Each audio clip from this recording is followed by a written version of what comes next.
because my YouTube channel has now evolved where I post and rant on things about why I do this or why I do that, or how I got into this or how I got into that. So I thought, given, my joining up into that Amazon affiliate and how I'm going to go through Alessi's little collection, makes me think back on how I ended up into this niche or genre and how I got introduced to it. One may argue it's back to childhood. In my case, I had a nice arts teacher in year 8, and she taught me all sorts of, she taught the class, obviously, all sorts of different genre, from the French masters to modern day. So, but really it was when I started, having my own full-time salaried job that paid the bills constantly, that I finally ended up where I would look around and think, could this be more artistic? Or could this artistic be more functional? And sometimes it's hard to have art that is functional and vice versa, because sometimes, and I dare say this goes back to the post-industrial, post-war brutalist aspect, where we have to have function over form or over substance, thus overcoming, those pretensions of, if you look at the different types of architecture, the Victorian, the Edwardian, the Georgian, neoclassical lines, and then we come to the 60s, is like, okay, it's all quite brutalist. But, that's another argument with architecture and art and how that filters through society. I do have an arts degree, an undergraduate one, but it wasn't into design or into art. Mine was rather common literature.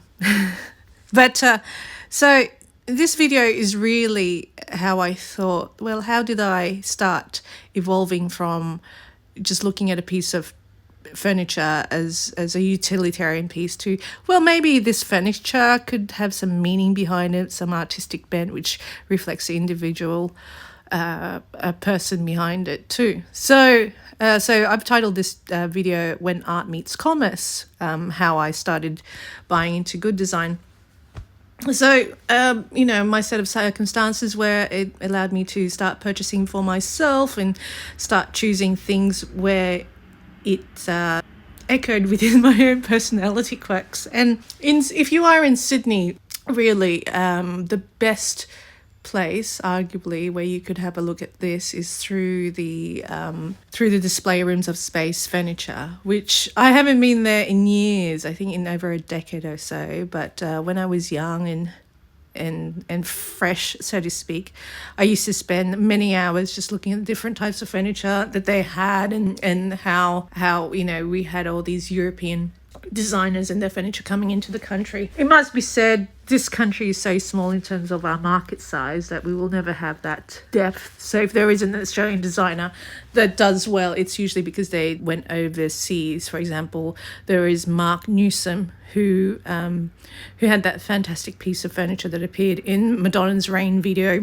I might rant on it about it once. I'll just show it to you in terms of the space age design that it has, that was so evocative. And Mark Newsom has done great things as well too with other products and other companies. So it's like he's like the Philippe Stark of Australia. And I'm sure, my apologies to Mark if you're watching this video. So, but I digress. So I will go back to Space Furniture, Alexandria. So let me just check if they are still in Alexandria. I haven't checked it yet. So if you are in Sydney, have a look at Space Furniture. Obviously, you could say the poor man's version is IKEA. So they are now, so they've got consultants everywhere, but this is their Space Furniture building in Sydney. So they are the showroom, so they're still at Alexandria, which is good. So have a look at that. And if you like your IKEA products, and don't forget, good design, good art, it's like fashion magazines. What gets dictated, say, in the office of Anna Wintour goes through fashion eventually. And this is similar when you look at how things are created, how imagined, and then they filter through down. And IKEA has elements of that. So as I mentioned yesterday, Alessi and IKEA are similar in that respect, although IKEA has a different target market to Alessi.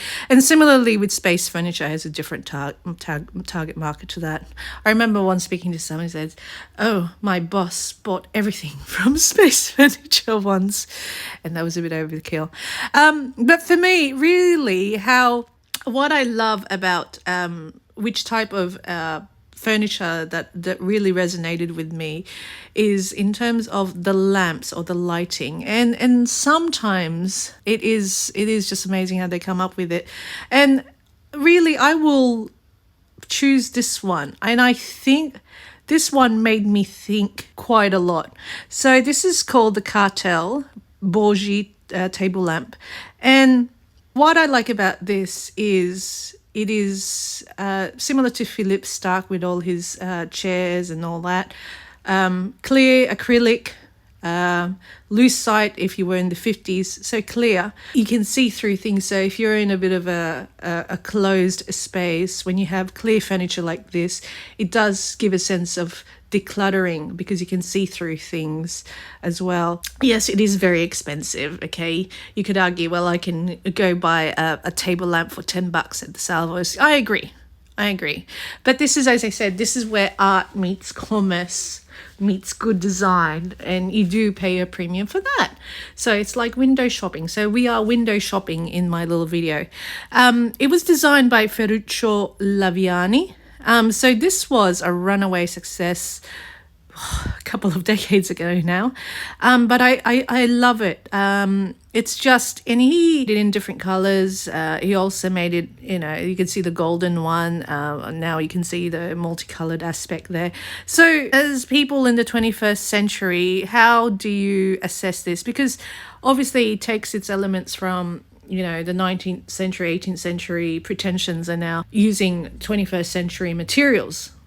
Probably not as sustainable as we would like to do this. So, but look, that's, I suppose when it comes to conversations of art, there is always the ideologies attached to them. And I'm not an expert. I see what I like, and now I'm sharing what I like. And that's what I like at the moment.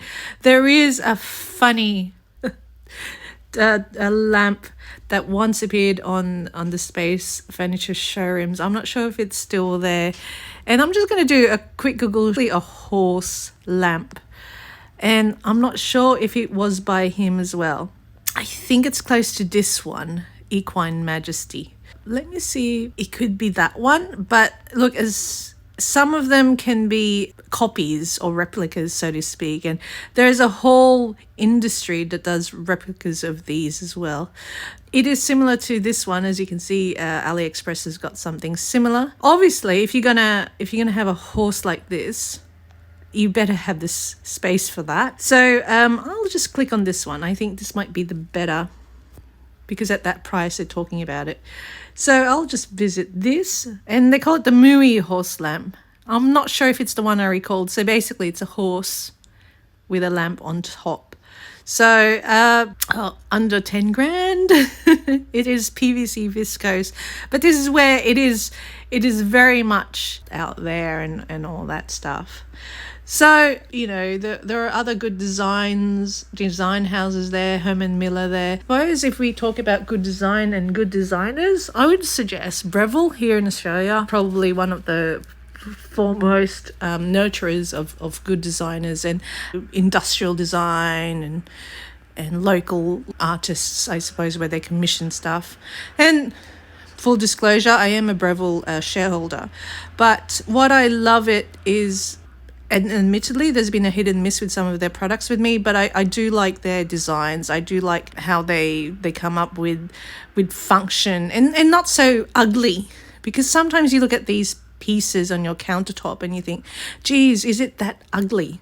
So I'm just going to do this because one of their biggest successes have obviously been their juicer. So this is their juicer. And I remember when that first came to market, and it just blew people's minds away. And it's a mixture of mostly steel or metal and plastic. So going back to what I was ranting on about. So look, if you are starting out and looking into good design, have a look at space furniture if you are in the country. For me, going into this world of art meeting commerce, it also, and I suppose this reflects my personality, is it also addresses my constant need to appease my curiosity. So you get introduced to all sorts of different designers around the world as well. So as you can see, you just look at the brand names and who they are, and then you kind of realize, look, Italy is the home of good design, but there are also other places there that do that. And that's what I love about Vivid Sydney is in some way it does, that world comes to Sydney in one place, and I don't have to travel too far to go there. Let me see if I can have a look at and I'm talking through with this just because I'm exploring the Space Furniture website with you, and I haven't been for ages because I have enough. There comes a point where there is enough. There is a very famous table by a Japanese designer as well, and I'm not sure if I think we'll see that. But look, as you can see, some of these tables and their shapes and their sizes are familiar to you because they have filtered through to go to the mass market. But so if you want the original, you go for this. And as an investment piece as well, they would hold their value more than obviously the mass design. But if you're just starting out and you can't afford this is why IKEA is so popular, not just for those who can't afford space furniture types, but also because they do have good designs. And maybe I'll go through some of that over next coming weeks, or whenever I have my YouTube channel and I feel like going into good art and good design as well. So this is just my foray into how I got into where art meets commerce, because we could argue art needs commerce and commerce needs art to legitimize their output. If we look back at the days of the Medicis and how they patronized it, and no wonder why good art and good design does come from Italy, because they've had that historical tradition. I only pity that, as I said, we are a small market here in Australia, and it is so hard for a talented Australian designer to do good unless they go overseas. But it's not just, in this particular industry, but it's elsewhere. It's across the board. We have to go overseas to do very well. But there we go. Ferruccio Laviani, I was thinking about your table lamp prior to posting this video, and I still admire the talent and the creativity you have come with to produce such a memorable piece of functional art.